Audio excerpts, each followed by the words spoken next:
आज हम चैप्टर 1 की क्विक रिवीजन करते हैं विद इन 10 मिनट्स के अंदर।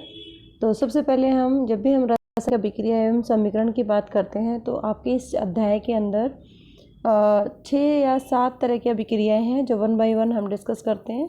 तो सबसे पहली है संयोजन अभिक्रिया। संयोजन अभिक्रिया जैसे कि इसका नाम है जोड़ना। इस अभिक्रिया में 2 या 2 से अधिक अभिकारक मिलकर एक नया उत्पाद बनते हैं।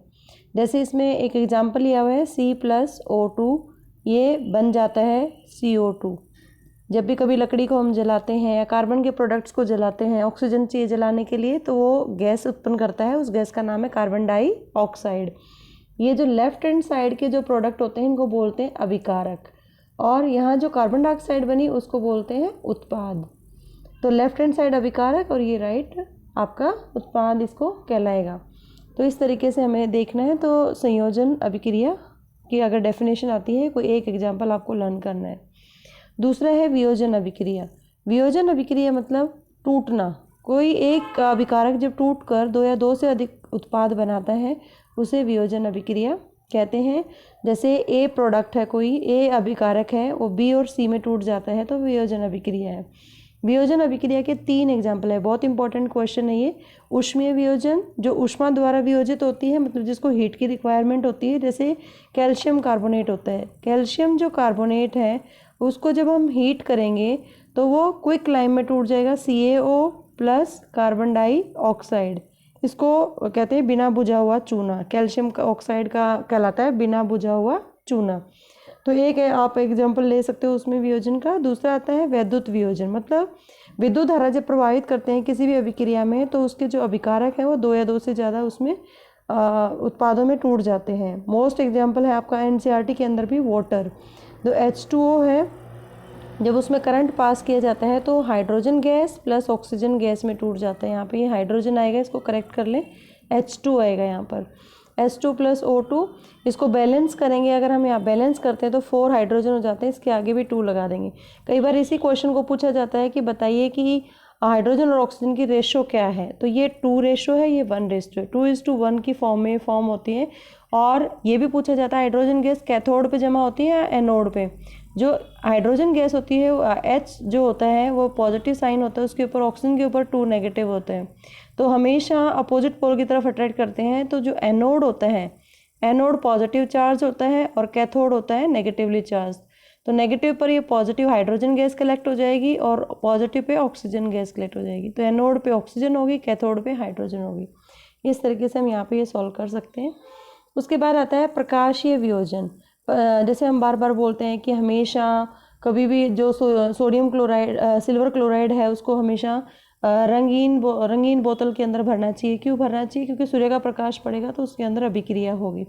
तो ये प्रकाशीय जो वियोजन है, सूर्य के प्रकाश की उपस्थिति में होने वाला वियोजन है, उसको प्रकाशीय वियोजन कहेंगे। Silver chloride AgCl, silver plus chlorine में टूट जाता है। और हमेशा जो सिल्वर क्लोराइड जब सूर्य के प्रकाश की उपस्थिति में वाइट धूसर कलर, मतलब जो सिल्वर ग्रे कलर होता है उसमें बदल जाता है। और इस अभिक्रिया का प्रयोग शाम श्वेत photograph, black and white photography में इसका इस्तेमाल किया जाता है। उसके बाद नेक्स्ट आता है विस्थापन अभिक्रिया। विस्थापन अभिक्रिया मतलब डिस्प्लेसमेंट। डिस्प्लेस कौन करेगा? माना कि एक धातु है और एक दूसरा एक यौगिक है जिसमें धातु का ही यौगिक है वो। तो इन अभिक्रियाओं में क्या होता है, जो अधिक अभिक्रियाशील तत्व होता है वो कम अभिक्रियाशील तत्व को उसके यौगिक से विस्थापित कर देता है। यौगिक, ध्यान देना। जैसे आयरन है, एक तत्व है, और कॉपर सल्फेट में जो कॉपर है वो एक तत्व है लेकिन वो यौगिक की फॉर्म में है।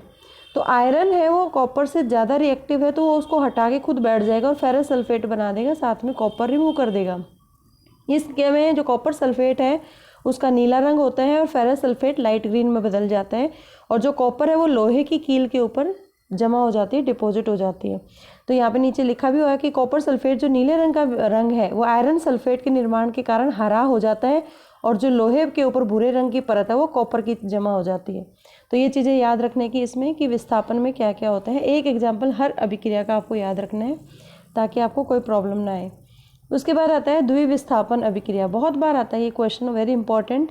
इसमें क्या होता है, अभिक्रिया में जो उत्पादों का निर्माण जब होता है तो 2 यौगिकों के बीच आयनों के आदान प्रदान से होता है। कैसे? जैसे सोडियम सल्फेट है Na2SO4, जो एग्जाम्पल ले रखा है इसमें, इसको बोलते हैं sodium sulphate plus barium chloride BaCl2, और ये बन जाता है barium sulphate plus sodium chloride. ये आयनों का आदान प्रदान है, जैसे ये पॉजिटिव आयन है, नेगेटिव है, इसका ये पॉजिटिव है, ये नेगेटिव है, तो सोडियम के साथ ये नेगेटिव आ जाएगा, बेरियम के साथ ये सल्फेट आ जाएगा। तो आयनों का आदान प्रदान है दो यौगिकों के बीच में, तभी एक नया उत्पाद बनते हैं।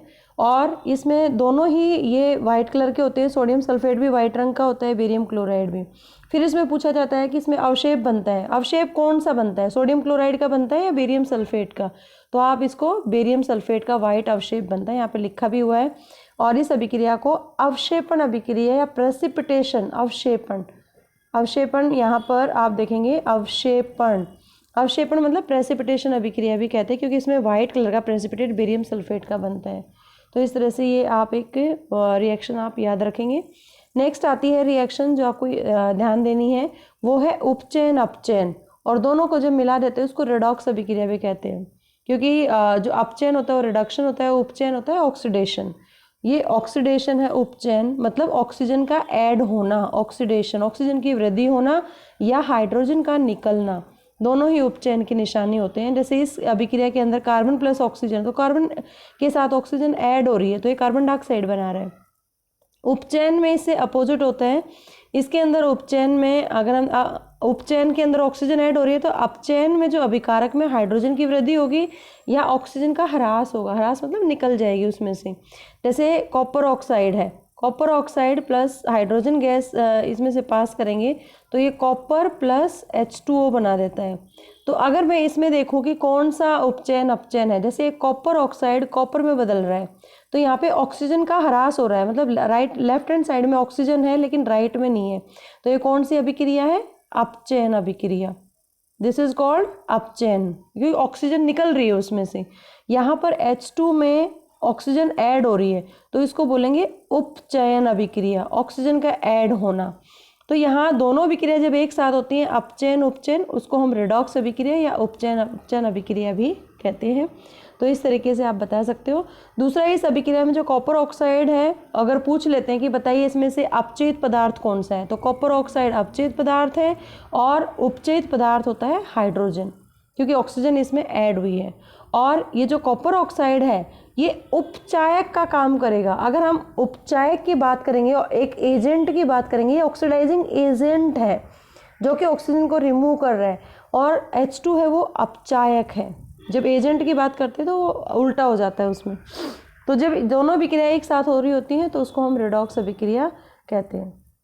नेक्स्ट है, इसमें कुछ क्वेश्चंस दे रखे हैं, अभ्यास के प्रश्न हैं कि अलग अलग प्रश्न इसके अंदर आप देख सकते हो। तो इसमें कई सारे क्वेश्चंस आते हैं कि लोहा कॉपर को कॉपर सल्फर की विलयन से विस्थापित क्यों कर देता है, क्योंकि लोहा है वो कॉपर से ज़्यादा अभिक्रियाशील है, जिसके कारण वो उसे विस्थापित कर देता है।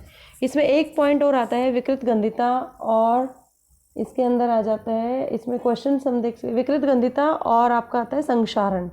दो शब्द हो रहे हैं इसमें। विकृत गंधिता मतलब जितने भी तेलीय चीज़ें होती हैं जब वो वायु या आर्द्रता या नमी के कांटेक्ट में आती हैं तो उनमें उनका रंग में परिवर्तन आ जाता है, उनका स्वाद में भी चेंज आ जाता है। विकृत मतलब गंदी, गंध मतलब स्मेल, जब उनके खाने में टेस्ट में चेंज आ जाता है उसको विकृत गंधिता कहते हैं। जैसे आप देखते हो कि अचार के अंदर फंगस लग जाती है तो उसको खाएंगे तो फूड पॉइजनिंग हो जाएगी, तो विकृत गंधिता है उसमें। जितने भी तेलीय चीज़ें, चिप्स के पैकेट्स को हमेशा बंद करके रखना चाहिए, जब भी हम खोलते हैं उसको एक वन टाइम में ही कंज्यूम कर लेना चाहिए, क्योंकि उसमें नाइट्रोजन गैस भरी होती है, वो नाइट्रोजन उसको सुरक्षित रखती है जब तक वो बंद है। लेकिन जैसे ही खुल जाता है, नमी और हवा के कांटेक्ट में आता है तो उसके अंदर वो विकृत गंधिता हो जाती है, उसके टेस्ट में फ़र्क आ जाता है और हमें वो एक तरह से नहीं खाना चाहिए।